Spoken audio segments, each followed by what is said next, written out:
Hi everyone, welcome back to God's Whispers, a place where we take the time to pause and focus on the word of the Lord. Today I'm going to be speaking about the Gospel according to Luke, chapter 7, verses 31 through 35, where Jesus asks, "To what shall I compare the people of this generation?" Let's listen. Jesus said to the crowds, "To what shall I compare the people of this generation? What are they like? They are like children who sit in the marketplace and call to one another. We played the flute for you, but you did not dance. We sang a dirge, but you did not weep.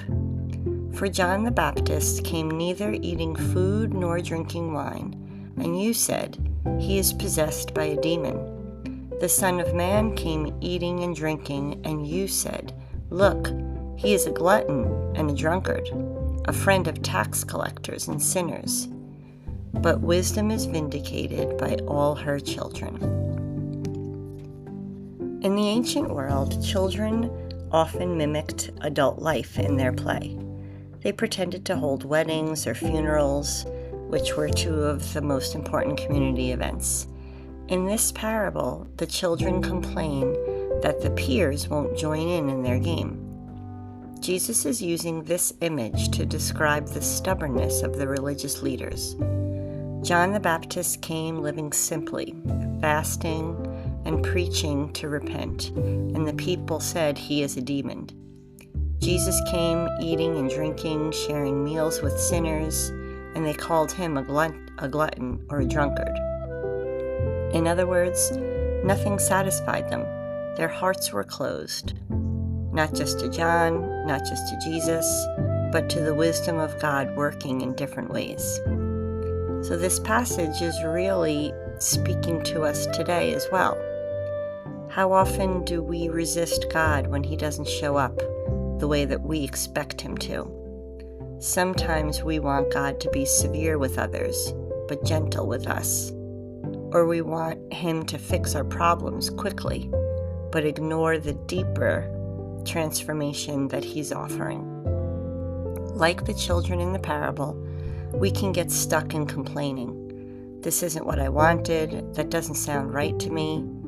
And in that process, we miss God's presence right in front of us. Jesus ends the parable by saying, "Wisdom is vindicated by all of her children." In other words, the fruit of life speaks for itself. John's life bore fruit. Jesus' life bore fruit. In our lives, too, will reveal whether we are opened ourselves to God or if we resisted him. So journal prompts for this passage would be, where do I find myself resisting God because it doesn't look like the way I expected? Do I tend to dismiss people or situations too quickly, rather than asking how God might be at work? And what kind of fruit do I want to show in my life? Kindness, compassion, faith, wisdom? And finally, how can I practice openness to God's voice, even if it surprises me? I think Luke chapter 7, verses 31 through 35, challenges us not to close our hearts like the parable of the marketplace. Jesus speaks to us in many ways, through silence, through challenges, through joy, through other people in the community. Wisdom is there if you just listen. I hope this message resonated with you, and if you feel like a friend could use some encouragement, please feel free to pass it along, and don't forget to subscribe so you can continue to hear God's Whispers.